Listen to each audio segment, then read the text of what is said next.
Relax, the keyboard is off, the press box is closed, and the mic is just getting warmed up as the Guardian of the Blue Paint turned writer is about to enlighten us. A show where the writer is fresh off the presses and the ink is not dry. For this week's show, For What Do My Wandering Eyes Behold? A Christmas Wish for the Flyers. Welcome to the Hockey Writers Ink. Join Lance and Steel as we bring you all the latest on the Flyers.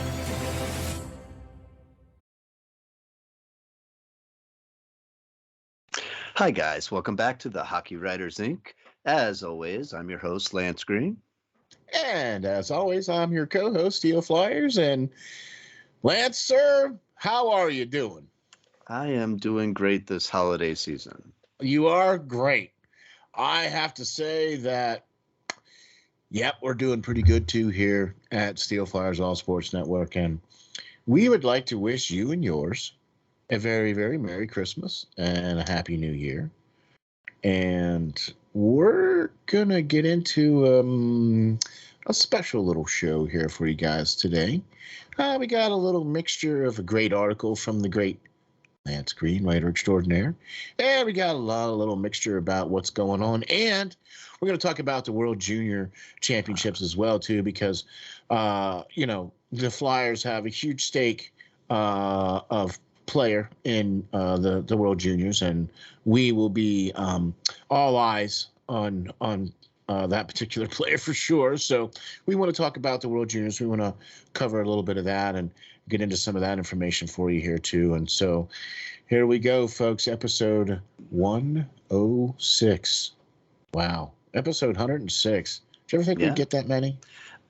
No, but at comment on what you were just saying, I am so excited to watch some good hockey, with the World Juniors instead of whatever the Flyers call this, what they've been doing. So, man. Yeah. So they got a game on Friday that they're going to play. They're going to play it in Carolina later this evening while we're recording this on a Friday this week because of all kinds of fun stuff for Christmas and everything too. So here we go. Episode 106.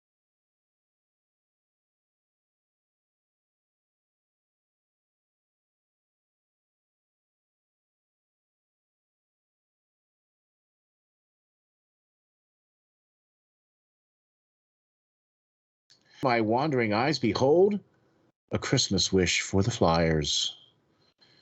And so we're going to wish everybody a Merry Christmas and Happy New Year and give everybody the famous Hockey Writers Ink salute. Thank you guys for tuning in. For sure, man. We would not be here if you guys weren't tuning in and watching and checking us out, subscribing and liking and following us on Twitter, following us on the website and everything like that, SteelFlyers.com/Hockey Writers Ink. You got to check out all the great stuff that's going on there. So thank you guys very much for that. Really appreciate that. So here we go. We're going to get right into it. And I think the first thing that I want to talk about, since it is a Christmas wish for the Flyers, okay, and we have a Christmas wish for the Flyers, do we not, Lance? I think we do. I think so. And in Lance's latest article, just recently posted out to the SteelFlyers website, the holidays and Chuck's imminent dismissal now upon us. Here are some objectives his successor must look to achieve. And I got to tell you something, guys. There's a lot of holes in this team, and oh my gosh, it's a lot of stuff needs done. Lance, you broke it down in this article, so we're going to break that down first. Let's talk about the first part of the article and obviously the inspiration for the title and the article, and then let's get into the first part of it. So what was the inspiration for why you wrote this article, Lance? Well, we've been calling for it for quite some time. Both me and you agree that Chuck Fletcher should not be the GM of this team, but he will not be by the end of this year, even, hopefully. And rumors have been kicking about, and fans have definitely been voicing their displeasure. If you go to the games, or sometimes you can even hear them on the telecast, is so loud, calling for Chuck's head on a silver platter. So as intimate as that needs to be right now, I think that this is the cause for this article. If it does in fact happen, there's a couple ways it could happen. Now, we all know that Dave Scott is in love with Chuck Fletcher and seemingly sees him doing no wrong, right?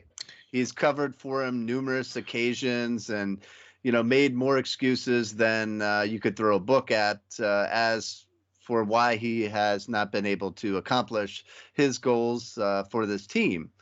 But I don't know. I gotta say something about that, though, Lance. I'm gonna throw something about that here. Okay, do you realize that, of course, he has a good relationship with Chuck? Of course, he thinks he's a good person. Do you know what I mean? If he has to come out and say that he's fired, that means that he has to admit that he made a mistake. Mm-hmm. Oh, please continue. Well, there's a reason why he might not, in a sense. Now, Dave Scott is a businessman, as we all know of. He's the chairman and CEO of Comcast Spectacor and self-appointed governor of the Flyers, whatever the heck that title means. But I guess that means he gets to go to the governor's meetings. Whatever. In the off season, I guess. Yeah, whatever. Okay. I don't know.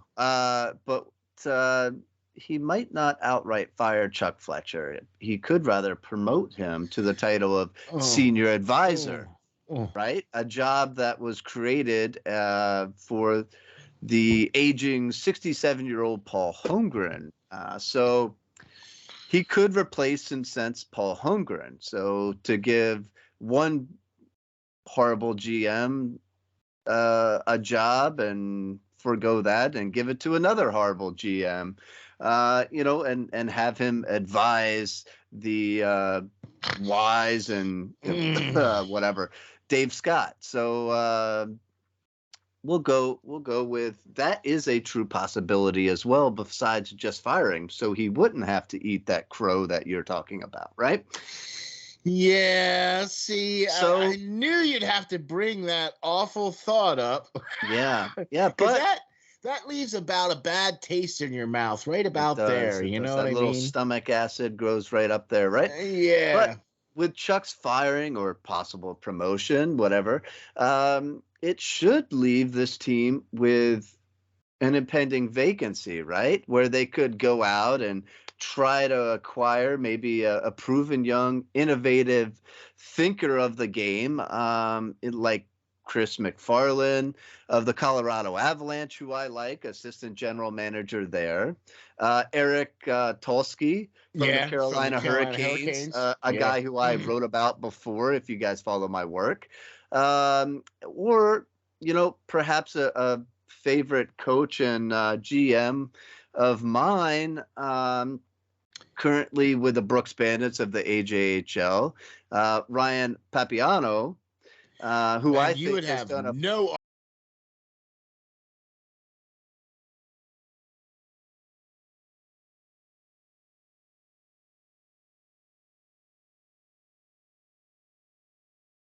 arguments from me on that. That guy who has done a phenomenal job down with that team, discovering and developing both Cal McCarr, Ryan McAllister, who now leads the NCAA in points as a freshman after winning everything under the sun as far as juniors go while playing for the Bandits. A great choice there as well. Many, many choices out there to be had to replace Chuck Fletcher.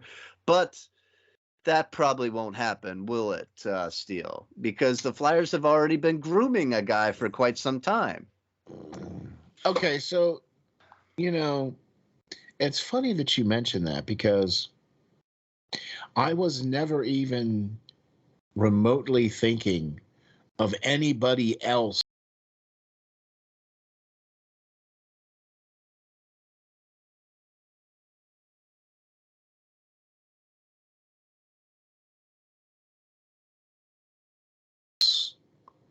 that was going to be the next general manager of the Philadelphia Flyers.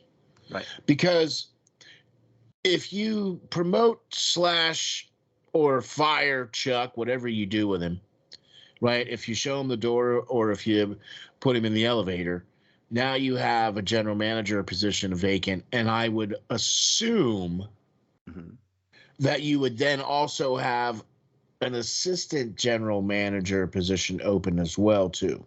You would hope. I'd see that's the other position. Avenue, yeah. Okay, so that's the other position that needs to be addressed as well, too. Okay, especially if you're going to do Chuck. Okay, and you're grooming somebody, but I think you need to clean house. I think so. Really, Lance, we've been talking about this, man, for 2 years. Yeah. But I don't think they're going to do that. I don't think they're going to do that. So I think that they're afraid to admit faults or that they messed up. And I think that's why they've been grooming Danny Briere for quite some time. And I mean, I don't have a problem with it per se. It's just he doesn't really have any experience doing it. Well, they've been grooming him. So I get it, but in reality, he doesn't have a lot of time and experience. Like, he should be running the Phantoms. Well, he probably should. But Valerie Camillo was the person behind all this, and she suggested that Danny go back to college and get a degree. Yeah, no, I get it. And all this stuff. And he went to Wharton. I already wrote an article on all this before, and he's finished school, and they gifted him a job running a Comcast-owned team in the ECHL's Maine Mariners. Yeah, they did that. He ran that for a couple of years. So, he has some experience, but definitely not a lot. And I mean, look who he's been, groomed under. I mean, he's now been with the Flyers since last season in a made-up position of special assistant to the general manager, and but you need to start throwing heavier books at Chuck then, or something. But I mean, he's been under the tutelage of Chuck Fletcher. So what really has he been learning? And if he has been learning anything, has he been taught right in that sense? Because he's been certainly doing a horrible job. So how is he supposed to teach anybody else? I don't know.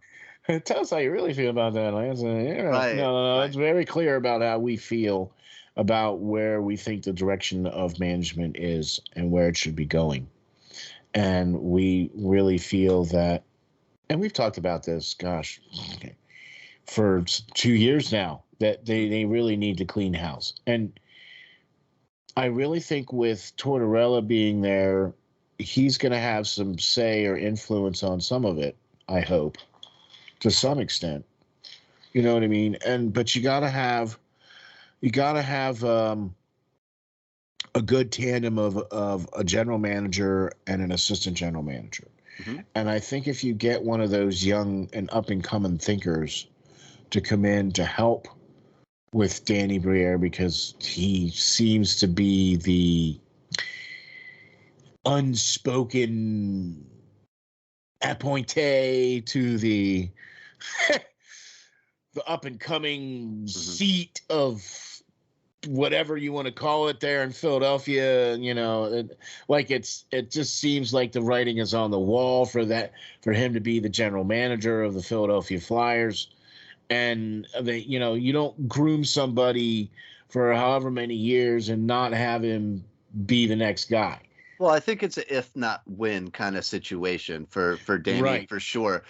He was looked at for the Montreal GM. Yes, he was. He was even interviewed. He was even interviewed for that job too. Yeah. But I think, I don't know if it was offered to him in Montreal. They got a pretty good one, despite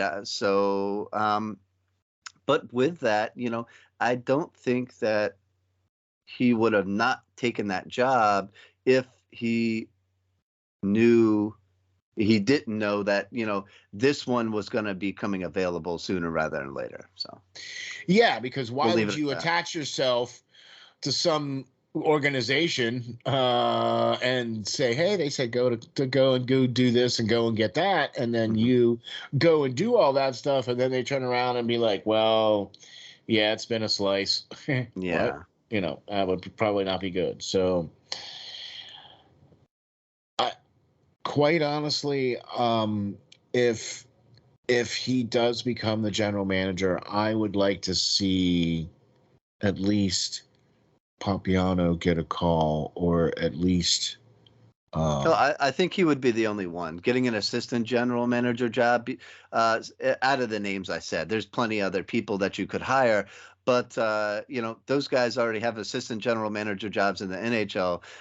The other ones that I listed. And they're not going to leave their nice spot with a winning franchise to come to the Flyers for sure. So that's for sure. Yeah. All right. Well, so now, okay. So the transition happens and the hammer drops. Boom. So the next general manager is hired. Now what? Well, I think they got to assess the team and see where they stand. Every time management changes, it happens to do that. They're not going to like every single player that the previous management has in place, and they have to clean up a lot of their faults or a lot of their mistakes. So that's what I'm saying. We already think that Danny Briere is going to slot in. Right. So he's got to look, to me, he's got to look day one. He's got to look at tradable assets. The season is coming to the point where it's going to be almost half over soon. They played 30 some games in already. Yeah. The Flyers are well out of playoff contention already. Yeah. They continue to lose, night in and night out for the most part. So tradable assets, and it's already been talked about. One of the big names that was mentioned, that has been mentioned, of course, is Kevin Hayes, which I think has been fueled by his recent benching and ongoing troubles with head coach John Tortorella, which we know has, butted heads with players in past that don't really buy in. It's not going to end well for Kevin, but at the same time, I don't think he is going to be one to be traded. He has multiple years left on a contract that pays him over $7 million, really until the end of the 2025-2026 season. So I don't think that is going to be a contract that a team is going to want to take on in the middle of a season. Yeah, I can't look at him as a tradable asset. He also has a modified no trade clause, which would give him the ability to list, I think 12 teams' names that he is going to be willing to go to if asked to be traded.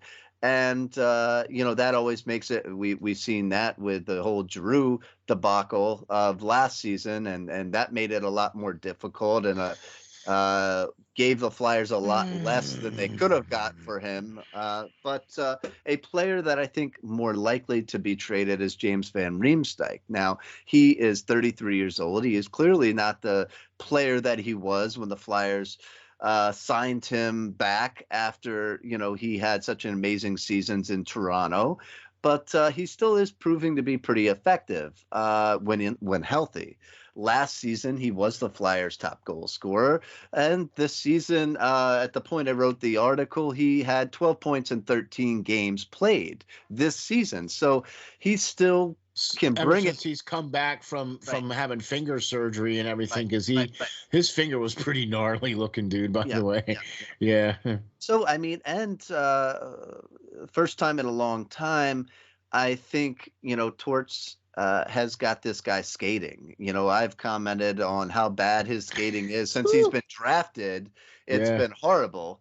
But I do think that, he could potentially, and the Flyers could eat this salary, because it is, they could retain more than half or even more if they so chose. They have plenty of cap space available with the amount of people that are injured. They can buy a lot of his salary for the rest of the season, because it is expiring at the end of this season. So it's not going to cost them anything to let him go. They could possibly pick up a If they package something and maybe a second rounder, I think is all right. So clearly... now let me throw something at you now. Okay, let me throw something at you. Okay, because when I read the article you were talking about with JVR being the name to be traded. Now let me throw this, and you just mentioned about a package. Because you're not going to have to, you're going to have to sweeten that deal, because no team is going to look at JVR and go, all right, yeah, he scores 20 goals, and all right, yeah, he gets maybe 35 points a season, you know what I mean? But he's making $7.25 million a year. Well, he's making seven. Yeah, he's making seven. Well, all right, he's making seven, but it's still a lot, ton of money. That's a lot of money for that very little bit of production, and for a guy his age. Yes. Right? You know what I mean? So, yes, it is an expiring contract. So that one there, you're going to have to add somebody like, say, I know a name that I would pick. I would pick Morgan Frost. Yeah, that's the name I was thinking too. Now, that is an unpopular pick. We've talked about how well-loved he is and how hyped he has been since he's been drafted. And he has scored 3 goals in the last 3 games. But let's be honest here, folks. Morgan Frost, despite him playing in 110 games over 4 seasons, he holds a 1.19 or a 0.119 goals per game average. He scores point per game pace at 0.32 points per game. It doesn't really warrant him staying around. And yes, he scored 3 goals in the last 3 games. But let's focus here for a minute. Who have the teams that we're playing against, who have they been putting out in net? All right. They're not putting out their aces to play the Flyers. They're giving them the night off, right? We're playing backups. Okay. For example, not just in goal either. Right. Well, they're playing backups. We'll talk about the ones in goal. They're playing backups. When they played the Rangers, Frost did not score on Vezina Trophy winning. He did not score on Shesterkin, right? He scored on Halak, who's 37 years old. Against Columbus, he did not score against Elvis Merklitz. Right. That's what I said. Right. That's what I said. He scored on Daniel Tarasov, right? Yeah. And last night, he did not score on 2-time Stanley Cup winning Matt Murray. He scored on Samsonov, which is still pretty good goaltender, but not a Stanley Cup winning goaltender, right? He's still their backup, right? He's scoring against backups. He's had a lot of production in the AHL. He's starting to get going in the NHL, but he's a restricted free agent. So does that mean they should keep him around to see if he does continue to progress? Maybe, but if we're talking about getting rid of JVR and having to throw in somebody who's maybe a little enticing, Frost, in my mind, would be that. The team is not built to win right now. They're built to win when, Gauthier and others come up. So if this draft at the end of Tortorella's contract, right. So this draft, in my mind, coming up here is so heavily stacked that I want all the top end draft picks I can get. So if you could trade JVR and entice somebody in doing so to take on his contract and him for the rest of the season by throwing in Frost and get possibly back a first or a second round pick in this year's draft, there is a ton of depth in this draft that are going to be some great players.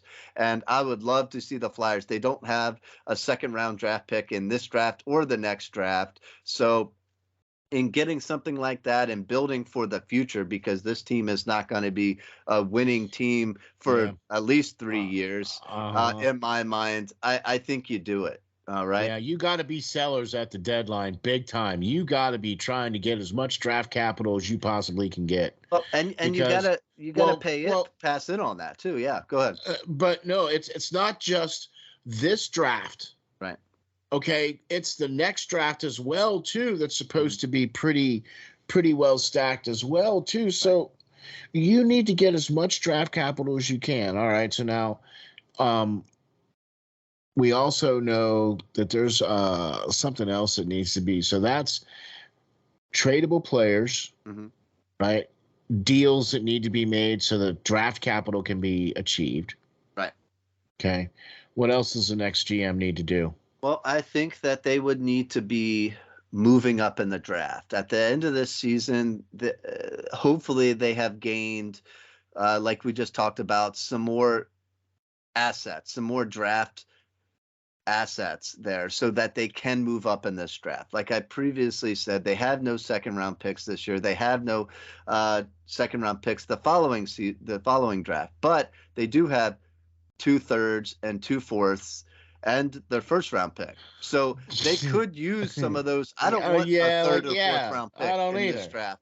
I want to use those, combine them all together, move up into the second round, move up possibly into the tail end of the first to be able to draft some of these guys that should have been drafted earlier but have fallen, right?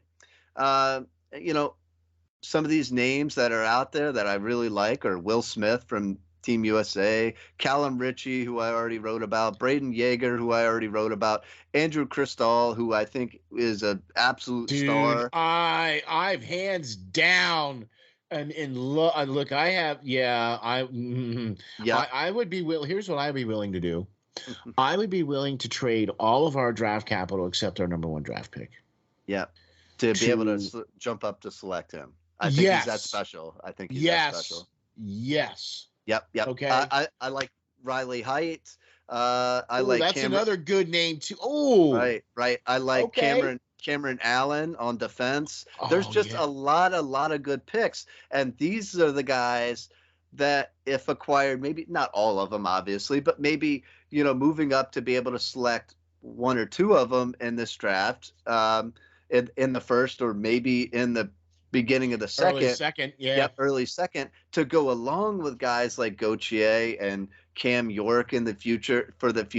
That is the guys that are going to be carrying on this team to a winning franchise again. Not even the Morgan Frost who are 23, 24 years old. It's going to be these younger guys that are 18 to 21 years old that are really going to be the nucleus of when this team is going to be a winning franchise again. Exactly. And it's not going to be this year, and it might not even be next year. It's going to probably be Tortorella's 3rd and 4th years when hopefully some of these younger players that we're able to achieve in acquiring in this year it can get up to age and up to speed and everything else like that too. Okay. And you look at the teams that have been successful in a quick turnaround, and, Ottawa Senators have built back. Some of these teams that have stacked, the New Jersey Devils have managed that ability to trade away everybody at the end of the season. Same thing with Colorado. Colorado has kept where they're at because they're willing to trade all those picks to get guys to win now and stuff like that. So, but prior to that, they cleaned house, right? To be able to get all the draft picks that they could, so that even if they don't land 1 or 2 of them, home runs on them, they have a slew of other picks that they do. And you look at Detroit is another team who, since Yzerman has came to power there, built that team through the draft, the past couple of years, and just stolen some great players that others have passed by. So that's really where you're going to build back a team better and get all those guys. Somebody else is doing that too up there in Seattle. Mr. Ron Francis he has so much draft capital for the next 2 years. It's amazing. I would not be surprised if within the next 4 seasons, Seattle wins the Cup. Well, they got to get a different coach in my mind. All right, but I mean, I hate their coach, and I hated him when he was here with the Flyers. But anyway, all right, so draft capital, move up in the draft. Yeah, good trades, good deals. What's one of the other things that the next GM is going to have to take care of once they get in? Well, it's the same old song and dance that every GM for the past 20 years has had to deal with, and that's he's got to assess the goaltending situation here. Since Ron Hextall played his last game in 1999, The Flyers. Wow. Right. It's been that long. That was a long time ago. That makes you feel old, right? Thanks. I mean, hey, I was around. He's my favorite goaltender. But the team itself has played a total of 29 different goaltenders since he last played, right? As starting goaltenders. That's starting a game. When we had what 6, 7 or 8 in 1 year, the 2-3 years ago. So okay. So yeah, but even with Hextall coming back to the team and being that GM that drafted Carter Hart, right? And he was supposed to be our future, and still most people believe him to be our future and see him as doing no wrong because simply they don't have anybody else to believe in. But I'm here to tell you, Hart's, his newness and his achievements that he had in juniors are kind of wearing off here. Are getting a little too far in the rear view mirror. Yeah. And we're not seeing anything in the windscreen now. Yeah. You know what I mean? So I mean, he's still 24 years old. I get it. But defend him all you want. He's in his 5th year in the NHL now. And to this point, he hasn't had a breakout season yet. He had a great bubble playoffs, that he did well there. But that was a very small body of work. That was a very small body of work, and that's exactly my point. He showed glimpses at times, right? Yeah. But he's yet to put together a full, solid season of work. To date, he's played in like 170 some games. He has just 3 shutouts in a regular season, right? Yeah, that's the other thing that kind of blows me away. Yeah. Why? You see all these other good young goaltenders that have like 3, 4 a year. Yeah. He doesn't have any. If not more. He doesn't have any this year, I don't think. None this year. None. No. So he has 3 shutouts for his career in the regular season. He's only won 72 games out of 170 some, which is around 40% of his starts. That means he's only won 40% of his starts. So that is not gonna. If you win 40% of your games, that is not conducive to playoff hockey. All right. That's not conducive to anything. Yeah, that's not even. I mean, you can't win with that cut. No. He has a career 2.95 GAA with a save percentage of .906. That's not getting it done either, folks. No. If you're letting in 3 goals a game, which let's look at over the past 5 games. Yeah. Toronto, he let in 4 goals, right? Yeah. Columbus, he let in 3. Against the Rangers, he let in 4. Yeah. Arizona, he was pulled. He let in 5. 5. So, I mean, okay, he had 1 good game against the Devils where he let in 1 goal, and he won that game. Okay, great. But, that is not going to get the job done here, folks. And over the past 3 seasons, I mean, you look at last year, he had a 3.16 goals against average. The season before, he had a 3.67 goals against average, and I mean, his best year was back in 2019, 2020, where he won 24 games. 24 games. I mean, folks, some of the best goaltenders in the league are winning 40 a season, and the best he can do is 24. Like, this is not. I get the guy is a nice guy and he's he's got talent, but and I'll give him credit. I mean, he has the most shots of any goaltender faced this season. All right. But at the end of the day, he's getting peppered.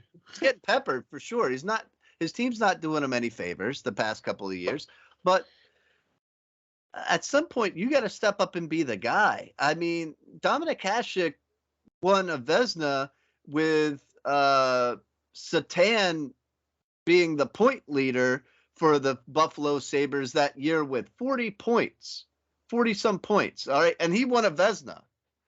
So I'm on a losing team. On a losing team, right? But he won games 1-0 and 2-1 and stuff like that because he stopped. He had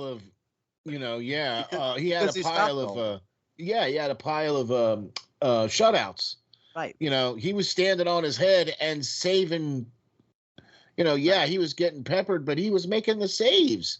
Right. You know what I mean? It's like I'm not trying to say that Carter Hart doesn't have some talent, but he needs to play in a system that is able to prevent the number of shots on the goal. Look, the Flyers are also the team leading the league right now in block shots.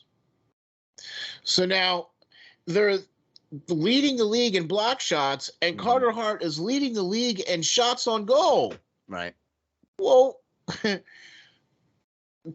okay, so that's telling you that they're not being responsible defensively, and they're just letting the opposition just skate in and take shots all day long. I mean, they're bouncing off his head. I mean, they're pinging off the post. How many posts do you hear when you play against a Carter Hart? There's at least 2 or 3 posts a game. Yeah, I don't know. I think for Christmas, I think he needs to, you can't, it's not like an offensive line. You can't go out and buy it a watch, but, goaltenders love their net. Repaint it or something. Go repaint it, coat of red, Sherman Williams or something. I don't know. But let's look at the rest of the goaltending crew here, right? No, let's not. Well, let's please, do it. Let's not. It's painful, but let's do it. Felix Sandstrom. Hey, can we have a Christmas wish of some goaltending? Felix Sandstrom, right? He was gifted the job after, Ivan was forced to go into military service after signing with the Flyers. So you don't know what situation you got there, right? But Sandstrom, let's look at Sandstrom. He's played 14 games thus far in the NHL, but he's won one of them. Folks, that's equivalent to a 7% win ratio. He's won 7% of the games he's played in right now. That's not going to get the job done. What about Troy Grosneck, right? Chuck said, hey, he could fight for an NHL spot, right? He can't even get on the AHL ice. He's been scratched the last 2 or 3 games. Yeah. He's played how many games? 3 games in the AHL right now, and in those 3 games, he has a 3.93 goals against average in the AHL. Well, that's not going to get the job done either, folks. The AHL is at 20 games now or 25 games now. He's played in 3. Yeah, he's done so bad in those 3 that they don't even want him to dress. So, what about Samuel Urison and Alexei Koloslov, who the Flyers drafted as well? Well, they're struggling to maintain a .500 record in their respected leagues. So I don't know, folks, but I still think the Flyers have a goaltending situation here in Philadelphia. I think somebody's drinking too much freaking eggnog, man, when it comes to goaltending. I really think you need to take off those rose-colored glasses, like I said before in one of my articles about Carter Hart. I really do. I wish the kid the best, but I think his best chance right now is to get traded and go to another team because the Flyers are doing him a disservice by keeping him here. Okay. I like that suggestion. Let's fly with that. All right, because obviously we're not going to be able to get rid of Hayes. Do you think there'll be somebody out there that'll take Sanheim's ugliness off of us? No. He's too big and too passive and not physical. I don't know why anybody would really want him. He's not defensively responsible. You're not giving me good answers here, Lance. No, I don't think people want him. I think they overpaid him. No. Yeah. Highly. All right, so now we have to dip. I think the Flyers love him, and I don't know why, but I think the Flyers love him. So now we have to dip into guys like Forster and Zumala and some of those kids. No, they're going to keep them and continue to develop them. Unless somebody's offering something crazy, they're not going to get So rid that's of what I'm trying to ask you here, right? So tradable assets, is it worth trading an asset? No, is it worth trading the asset, or is it worth keeping it? That's the thing that I think that the next GM is going to have to assess in what is quote unquote a tradable asset. Do you know what I'm saying? If nobody's calling you about Tyson Forster, then Tyson Forster is obviously not a tradable asset. Mm-hmm. If people are, calling you about Cam York, that's a tradable asset. You know what I mean? If they have some of that kind of stuff, it's going to come from those guys more so than the current roster.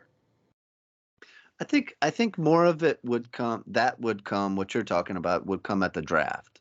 I don't see people making trades like that now. They're looking at playoff contention, and they're not looking to add a guy like that, a kid like that. Now they're looking at adding veterans like JVR or somebody like that. No, I mean, that can replace somebody in the lineup. Yeah. No, I'm with you on that. But what I'm saying is that can we add a player like that to get that better draft pick? Because possibly. Let's face it, the teams that we need to be talking to are the Arizonas and the Chicagos and you know what I mean? That these are the teams that they need to be talking to, the ones that are at the bottom. Well, they're not going to be trying to buy. You know what I mean? It's going to be the playoff teams that are trying to buy this time of year coming up. The Arizona Coyotes is going to be doing the same thing that we're doing. They're going to be trying to sell. I mean, heck, they can't even sell out their 5,000 seat stadium that they're borrowing from or get a working Zamboni that doesn't blow up on the middle of the ice. So they got a lot more problems than we got. They're not going to be buying any of our players, right? Oh my gosh. When they did the game in Arizona and they had to oh my gosh, the broadcast was they were sitting right there by you come right off the concourse and go right down past where they were calling the game. Because usually it's just a college kid taking broadcasting classes that's calling the game.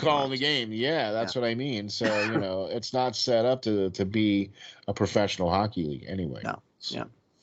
All right. Well, so there's a lot of work that's going to need to be happening here with the new GM that comes in. And all right, as promised, we want to talk about the World Junior Championships. Currently, right now, the Philadelphia Flyers have a player deeply, deeply involved, and that's Cutter Gauthier. And he is on Team USA. Mm-hmm. And he is expected to be one of the darlings of the tournament, along with Bednard, as well, and quite a few other players I think are gonna be noticed as well too. So I agree, Lance. It's gonna be nice to watch some good hockey here for a little while.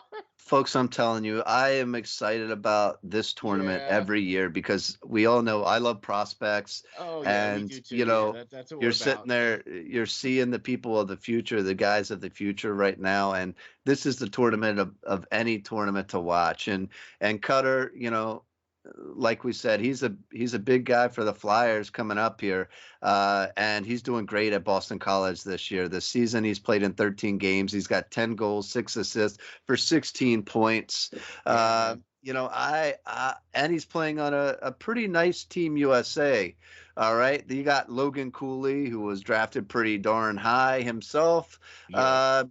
Jimmy Snuggard, who's doing great in the NCAA right now. You got Red roster. Yeah, you got Red Savage, Magruder. You got Duke. You got all the guys, right? You got all the guys that are coming through, and a guy. You got my guy Seamus Casey, defenseman in the Devils system as well. But a guy I think you have to really watch here, and he is my favorite goaltender coming out of this draft class, is Trey Augustine.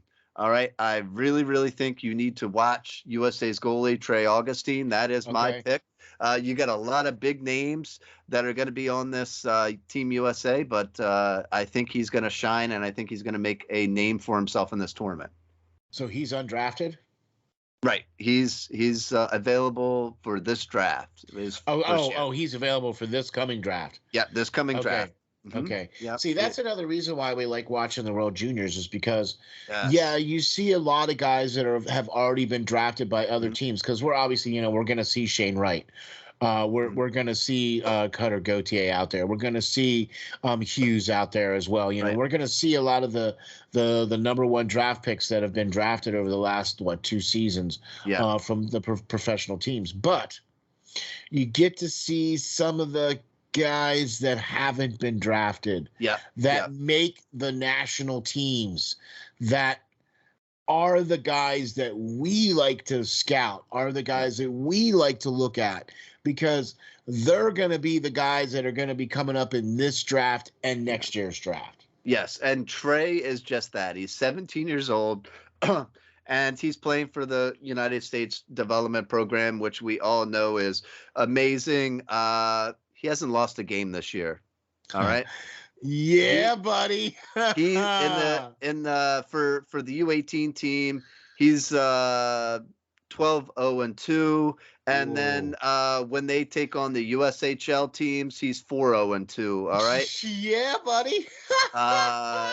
And he's what's his save percentage and goals against? All right. Well, when he's taking on USHL teams, he's 1.92 goals against average with a 947 save percentage. That's getting it done. Right. And oh my gosh. And when he's taking on like colleges and stuff like that with Team USA, he's a 2.10 goals against average with a 930 save percentage. All right. Undefeated. The last Vezina trophy winner had about those kinds of numbers. 2.10, I think, was what Shesterkin had, and his goals against were right about that, or his save percentage was right around 0.9. What did you say? 4.7, yeah. Yeah, right. So his save percentage wasn't quite that high, but Shesterkin was like at 2.10 for what his goals against, and his save percentage was over 912. So that's getting it done, ladies and gentlemen. That's getting it done. Yeah, and Trey's committed to go to Michigan State and play with Luca DePasco, another goalie I like. So interesting. Hey, Luca DePasco. Yeah. Hey, it's funny that you mentioned that name, huh? Yeah. All right. Yeah. Be looking forward to that one coming up on Prospect Watch. Hint, hint, wink, wink, right. So, well, let's talk Team Canada now, right? Because they're always a heavy. Yeah, we have to. That's the elephant in the room, right? Because as usual, they are heavily stacked, heavily favored, and this team, I think, may not get it done. I think there might be some Finland thrown in, and maybe the Americans, maybe. Well, let's talk about it. Team Canada's, I think their downfall is going to be goaltending. I do not particularly like Benjamin Gaudreau, San Jose prospect. I think he's overrated. I don't like his numbers. I don't like his style of play. When you assessed him for the draft as well too, and you didn't have very good. He didn't have very good numbers coming into the draft either. No, he didn't. I think he does some things very well, and then I think he still needs to work on a lot of things. So hopefully he can be cleaned up, and hopefully he develops into be a pretty good prospect for the Sharks.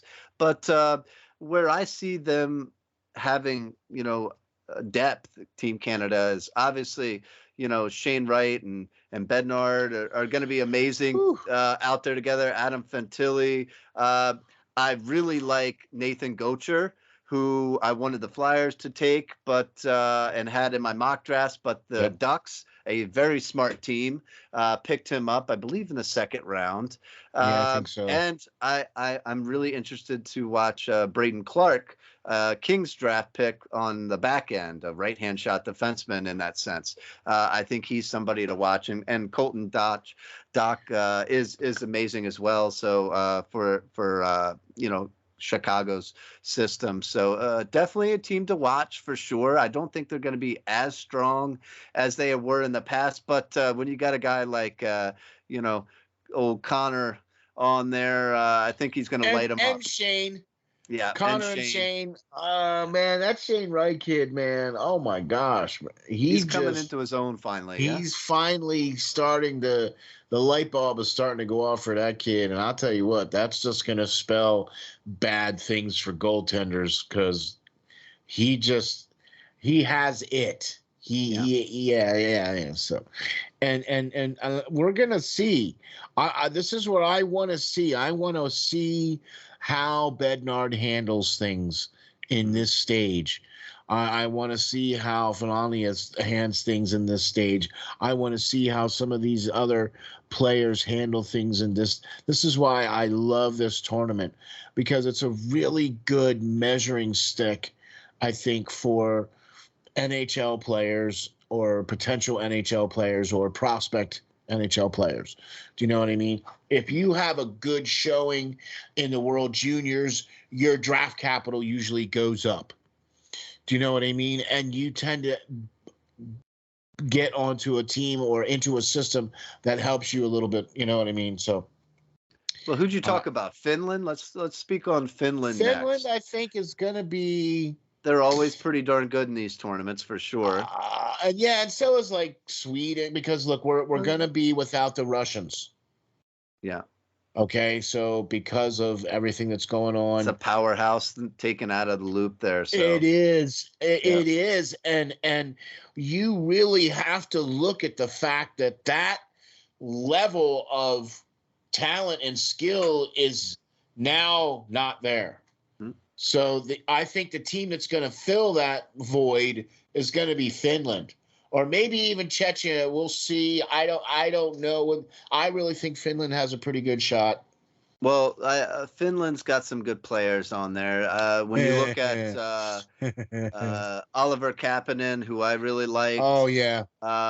You got Kamel, the Predators drafted in the first round. Ville Kuvanen, who I really liked as well. The Hurricanes prospect, another team that just continues to draft amazingly. So you got some upfront presence for sure there. I like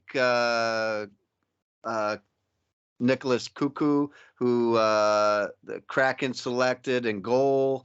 So I think they got some good players. I think that's why I think I like them, because of the goaltender that the Kraken selected. I think he's probably going to be one of the better goaltenders, I think, in this tournament.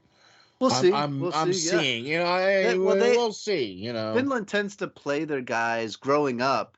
They tend to play their guys together a lot more, than other places or other countries. And so these kids are a lot more on the same team. They come out. They play on the same teams. Yeah, national teams and stuff like that. Okay. They're more together as okay, cool. as opposed to other countries, because just growing up, they've really tried to get their kids together, and it shows. A lot of these kids have played together at some point in their careers, and it really stands out. And then you always have Sweden. Sweden's there. They got Philip Bystad. A Sharks prospect is great. Jonathan Lettermecki, who the Canucks selected, I really, really liked him in last year's draft, I believe. Lysell for the Bruins prospects there. They got guy. Lindbaum for goal. That's not a bad goaltender, right? Carl Lindblom for goal there. I like Ian Blomqvist too. He went undrafted, but I think they could have went better with their defense. I think there's some prospects out there from Sweden that could have could have probably made the team over others that were selected, but we'll see. They went with an older group there, Yeah. So we'll see where they're at. Don't count out Rosen either. I think Sabres prospect. He was a pretty great player forward, in his own right. Yep, another forward. So they're pretty stacked on the forward side of it as well. So just a great tournament to see some amazing talent. Well, I'll tell you what, they start on the 26th. Right. So the day after Christmas is when this tournament starts. And day one, Finland, Switzerland, Sweden, Austria, Latvia, United States, Czechia, Canada. I mean, I don't know about you, but that's what I'm going to be doing on the 26th is watching all that hockey. Yeah. So, I mean, for sure. I'm very excited about how this is going to come down here as far as that's concerned. I think, let me look and see here when. So we might be able to do, let me look at the calendar here. So the next show for us will be what, the 29th? Possibly, yeah. So that's right before, that's 2 days, 3 days before, 4 days before they decide who's going to go into the. So we'll probably know pretty much by then who's going to be making it into the semifinals, I would say, by the next show. You know what I mean? Yeah. Very excited to see this tournament go, though.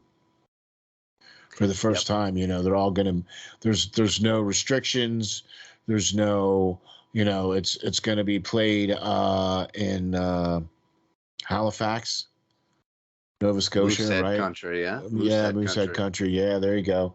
And there's going to be no restrictions, so there'll be full stadium and everything like that. So it's going to be nice to see this tournament kick off without any issues or restrictions or anything like what happened with last year and everything else. So. I really want to see, man. Wouldn't that be nice to have that tournament come, Philly area, or you could have it in Philly, you could have it in DC over that time span. Something, would be great to, get a couple of rinks and around here. Because I really think that the in the United States alone, I think it's not looked at as, it's in Canada, you stop everything and watch this tournament, and it like, if you don't come home with a gold medal, if you play for Team Canada, like, you let your team down, and it's you let just your country down. Your country down. Yeah. Let your country down. So I think, the United States really needs to get a better view on this tournament. Step up and host this somewhere. You know what I mean? Yeah. Like maybe in Salt Lake or one of where the Olympics has been. Somewhere, yeah. Do you know what I mean? Like, why not? Why not have it at Salt Lake where it's already set up that you already have the rink there and the whole 9 yards? You know what I mean? So why not? Yeah. At least that. I'm with you on that, though. I agree with you 100%. All right. Well, so we would probably like to see a United States team win, but we would like to see. Yeah, we'd like to see that. Just some good hockey. I'm ready for just some good hockey. Some exciting games to watch rather than a Flyer game where I'm sitting there messing around on my phone halfway through the game because it's disinteresting and disheartening for sure. Forcing myself to watch, and the reason why I'm doing it is so that I can better assess the players. When people say to me, well, why don't you think this player is good, or why don't you think this player is this, or why do you feel that this player is that, or whatever? Well, because I watch them night in and night out. Okay, I record the games so that I can pause and rewind things so I can watch things over and over again. I'm sick like that. Okay, I'm trying to watch players. Look, I'm going to tell you something, guys. This whole Kevin Hayes thing is not going to end well. Okay, he is basically skating out there like he is disinterested in what he's doing. Okay, that is not a good thing. That is not a good look for the young guys.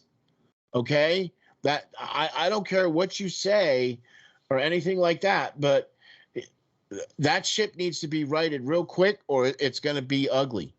Okay, and I'm seeing it get ugly before it gets righted, and I'm seeing that, we talked about this, where this is that year where either you're on the train or you're not on the train.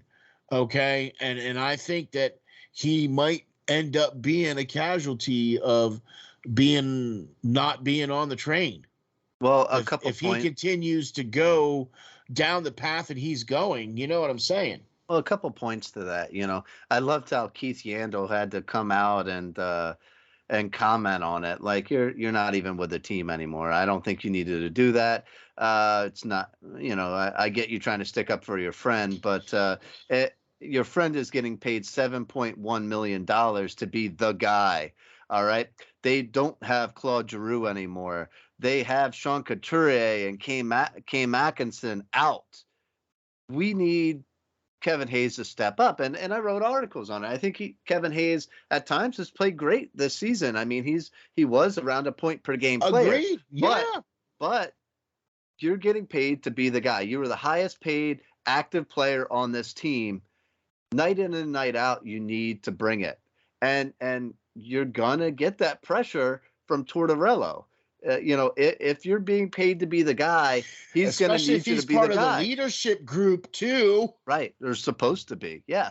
And when you're taking shifts off, so your coach thinks, you're going to sit the bench with him. And he's going to let somebody like Scott Lawton, who goes out there every shift that he's ever had in the NHL and plays his butt off, he's going to let him have more shifts if you're going to take a shift off. I don't care if you scored a goal, before, if you were on the ice, half skating, half not, whatever, and on the ice, when the other team let in a goal and it was your fault because you turned over the puck and you didn't skate it out to go back and try to get it, you're going to wind up on the bench. And I respect Tortorella for that. I mean, and we discussed his methods of madness there are going to see certain players get pushed out because they don't want to buy all the way in. And, if he's going to be the casualty, it's going to be hard to get him out. But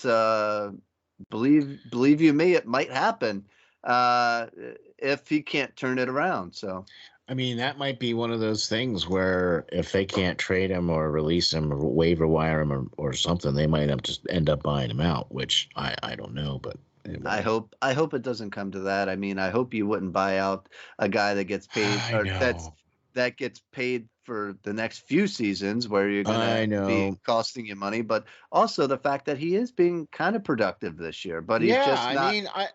Look, it's all about him and Tortorella getting on the same page. I'm not ready to usher Hayes out of Philadelphia. I just want to see the guy play up to his contract. That's all. Right. And that's all I've ever wanted from him. I'm not even expecting him to be a Giroux type guy.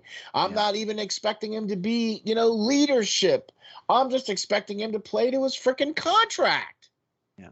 And you're not going to do that when you're 10 years in the NHL, getting paid that much and have never even hit a 50-point season in your career. So, and you're taking shifts off and you don't feel that the coach should have benched you? Right. I don't know. I'm not willing to put the blame on John Tortorella yet. You knew what you were getting when you brought John Tortorella in, and you knew how bad of habits that this team has developed over the past few years, and you needed somebody to come in and clean them up. And I think he's trying to do that with the horrible bad news bear, bunch that we have right now. Right. No, I'm with you on that. We knew this was going to happen. We saw this when they hired Tortorella. We knew there was going to be players getting rubbed the wrong way. that we knew that there was going to be some friction between guys that aren't buying in. I called it. I said, look, it's going to be like when Mike Ditka came in to coach the Bears. And the first thing he said in his first meeting in front of everybody is like, we're going to make it to the Super Bowl in the next 3 seasons, and about 60% of you ain't going to be here. And lo and behold, they made it to the Super Bowl in 2 seasons. And there were 60% of the guys that they started with weren't there. So, I mean, I'm not saying that's what's going to happen to Philadelphia, and I'm not going to say that that's what Tortorella's going to do, but I feel that he's going to come in and clean it up. And he already has. That's what I mean. You know, he's going to bring guys that are going to be on board, on the train, you know, buying in, eating the cereal, drinking the Kool-Aid, whatever you want to call it.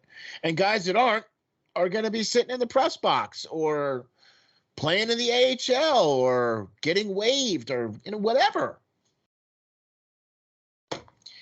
That's how I just think that's how it has to be.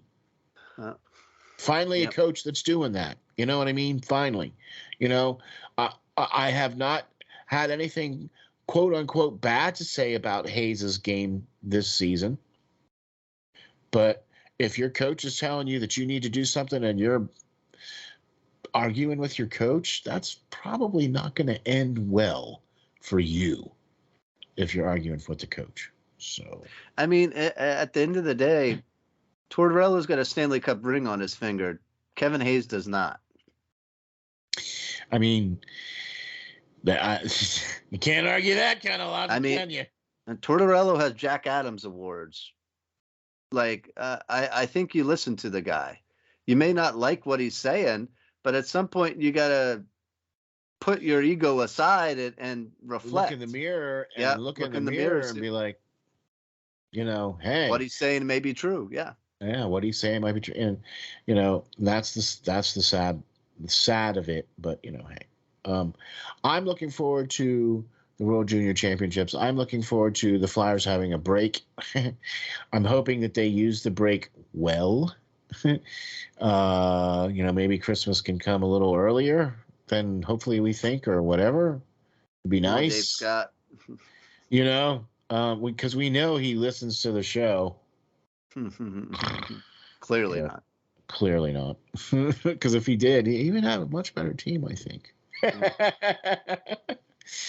So, any big major plans for the holidays for the Hockey Writers Ink hosts family, or just sticking around, or what? I think most people or family are going to come to our house. Our house is always the hub of everything, I think. So I'll probably be doing most of the cooking or whatever the case may be, and yeah. Well, I'll tell you what, that's good, man, because I'll be doing some cooking this Christmas as well, too. And so I'm looking forward to that. I'm looking forward to some time away a little bit as well, too. So I'll tell you what, man, I'm excited about this show. I'm excited about the World Juniors, what's coming up. I think the Flyers are not as far away as people think they are, but there's still some major areas that need to be addressed, and goaltending is one of them. Okay? And the fact that we dressed 11 forwards and 7 defensemen the other night, that's redonkulous, man. What is going on with all of the injuries to all of these players? Why does it always seem like it's the same type of injury to these players over and over again? And then they are good to go, and then they come back, and then they leave again with the same injury. What? Maybe you should have waited. You know, look, Flyers, no question, are one of the league leaders in man games lost due to injury, but you really can't use that as an excuse. because there are other teams out there that are suffering just as badly as the Flyers are and have still been able to maintain and win. Yeah, they dip a little bit, but I mean, they're still winning. They're still competitive. They're still putting, you know what I mean? I see things that could be good for the Flyers, and that's what frustrates me. I see things that could happen for the Flyers that if they made the right moves and made the right decisions would make this team a much better team, and that frustrates me because they refuse to do them. They're not even looking at it. They're off in another world. They're reading a different book. Okay, I'm trying to read Stanley Cup winning books, and they're not. So, yep. I don't know. It's definitely wish a lot of different things will happen over the next week or two to start a change. Let's just hope. Let's just hope some of the rumors are true. Fingers crossed. Yeah, let's hope some of the rumors are true. So, for sure. Well, Lance, I'll tell you what, my man, it's been a really awesome, great pre-Christmas show. Thank you very much for a great article. Anything in the works? Nope. Not quite yet. I'm working on a couple of things for our other show, and I'm looking forward to a break from the Flyers as well, because it's over the past 3 years, it's been kind of frustrating covering this team. So it has been, but you know what though? Look, the reason why we do this is because we care about this team. We care about the players on this team. We care about the coaches. We care about the ownership. We care about the management on this team. And we care about you guys, the fans. We want to see this team win. We want to have good, happy shows. We want to talk about how this player is leading the league in this and this player is leading the league in that. We don't want to talk about the fact that they're at the bottom of the league in power play, at the bottom of the league in this, and the bottom of the league in that. You know what I mean? So, all right. Lance, tell the folks where we can reach you, where we can get you, where we can get all your great articles, my man. Sure. You can catch all my current things on SteelFlyers.com. And you can catch me on Twitter at Lance.Green39. For sure, for sure. You can check out all the great stuff at SteelFlyers All Sports Network just by going to SteelFlyers.com. And you can check out all the great shows from the Great Pearl of Wisdom, Painting on the Radio, of course, Hockey Writers Ink, and the 5-Star Radio with Steel, and, of course, Prospect Watch. I'm SteelFlyers, your co-host. You can find me on Twitter at SteelFlyers52. This has been another episode of the Hockey Writers Ink. We will catch you all in the next episode. Wish you all Merry Christmas, right? And we'll catch you all on the next episode of the Hockey Writers Ink.